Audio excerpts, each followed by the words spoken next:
So the situation we have is a cyclist has been knocked down by this gentleman in this rather large corridor.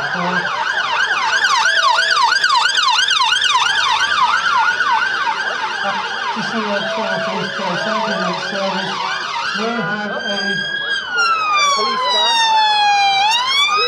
We have what is known as a single responder.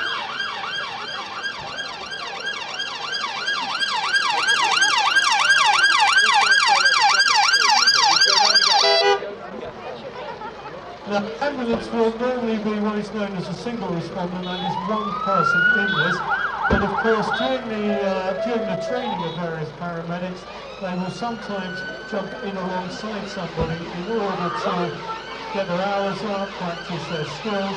So in this instance, we do have a student paramedic alongside. So it does make it a little bit easier. Now the first thing we have here,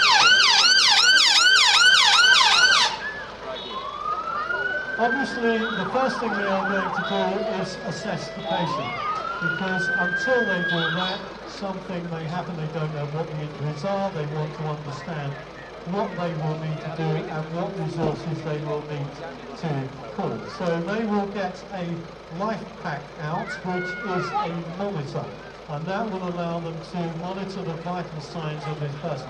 Is he breathing? Is his heart beating? You know, does he have a pulse?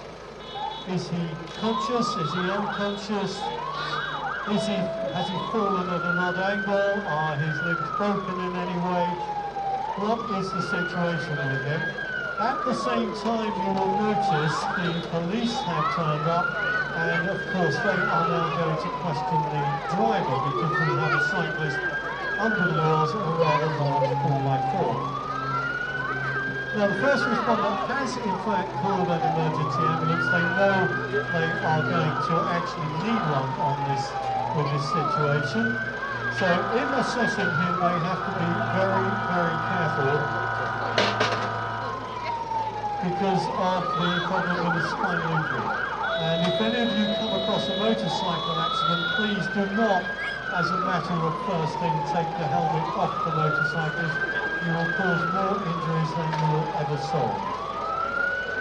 So the first thing we're going to do is assess the patient, and because of the danger of spinal injuries here, they are going to use two things. One is a scoop stretcher, which will enable them to scoop him up without moving him, and the other is a vacuum mattress that will keep him all in one place. You will notice that one person is actually holding the head still, and there is a reason for that. That means nothing will move his spine out of alignment, and he's not going to end up more badly injured at the end than he is at the start. Now meanwhile, the police are applying their profession, as you can see, and this gentleman has now been removed to the police vehicle. They will be questioning him. Almost inevitably, they will be giving him a drink and drugs test to find out whether he is driving whilst intoxicated by one or other or more substances. Now, if you can't see just for a minute, I'm just going to ask you to try and look around, and you can see the brace, as we would call it, that's been placed around this gentleman's neck. Now the patient is actually conscious, so what he's doing is asking about pain anywhere. He needs to assess what's happening. He could be bleeding inside, and if he is bleeding internally, it could be all over very, very quickly unless they find out and know how to isolate it. So at the moment they've got the brace around his neck. If you cannot see that, I think they'll have to shift slightly to one side. And we do have this monitor attached to his body now.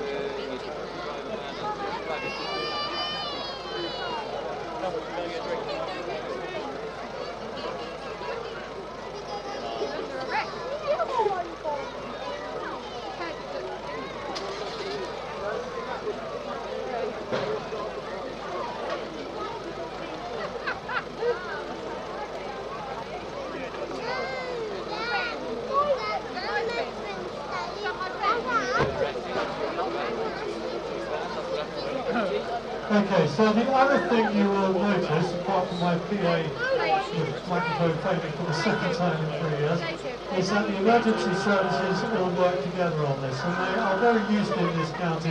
They will come across each other in their working lives all the time. They are a very well-oiled machine. The ambulance service know the police know the ambulance and the fire service, and accordingly when anything happens they all know what each other should be doing and what each other is going through, what each other needs. So it does make for a very, very holistic response by the emergency services. So using this scoop stretcher, which enables them to get the stretcher underneath him without actually lifting his body up and causing him more injuries than he need be, and also with the vacuum mattress, it means that they can transport him very, very safely without injuring him in any more ways. And bear in mind, you know, the weather's not good today. It may be you one day that's being ruled off of this tarmac. It's raining, it's snowing, it's cold, it's wet. These guys are the people who will turn up time after time. No matter what the conditions, and they will get you out of them. So we've now got him on the scoop. And we now use these blocks. The blocks are designed, everything is designed to immobilise the patient. We do not want the patient moving in any way. In fact, there's nothing worse than surviving some sort of major traumatic incident like this and then somebody coming along, wiggling your head around, taking your helmet off and actually destroying your body at the same time. And as I say, you've got the soft, squishy person and you've got very hard metal car, and the two do not play very well together. We've now got to get this person onto this way. We'll see if it's busy, is that what you're saying? This other stretcher, so they're already safe on this scoop. We're now going to lift them up.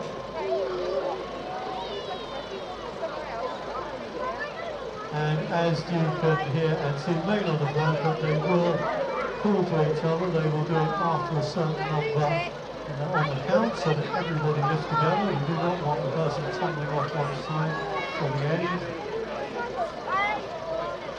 That will cause more damage. So again, you have to work as part of a team very, very well in these incidences.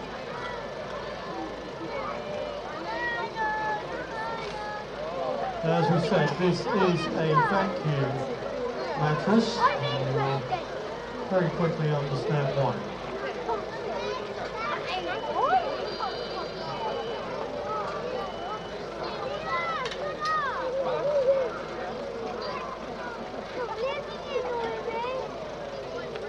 And I would say, as we do most years, if you are in a position where you are held up on a motorway or a major road and you are getting a little bit fed up because you are late for work, you are late for your birthday party, late for somebody's wedding, or just not going anywhere particularly fast, it may well be because somebody is in this position. It could be you one day, hopefully it won't be, but that may give you a little idea. You need to have a little bit of patience next time you come across it, because you will need people like this if you will that person to come and help you out. They have to do their job the way they do it. They cannot be hurried, you cannot clear the scene too quickly. It needs to be done in a very orderly fashion.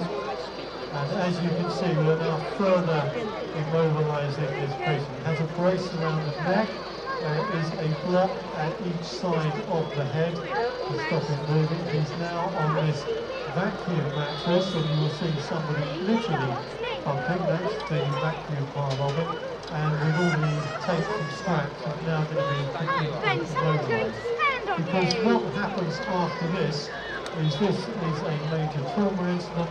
He needs to go to St George's. That is the designated hospital in this area for these sorts of injuries. So we've got to get him into an ambulance and then actually drive him off to the hospital. Whilst he's in the ambulance, there will be a team monitoring all the time. They will be looking at vital signs, they will be making sure they do not have another incident on the way. They want to get him there in good order, in one piece.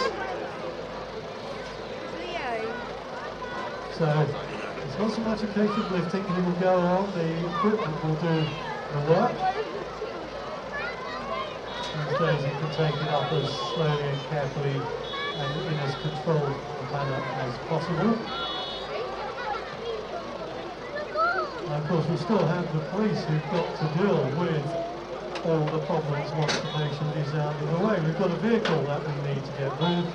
We've got a bike which may well form part of an discovery of evidence for a criminal prosecution at a later stage, because running a cyclist down and seriously injuring them is a very serious offence. It may not be the driver's fault, we don't know, but we will wait to find that out.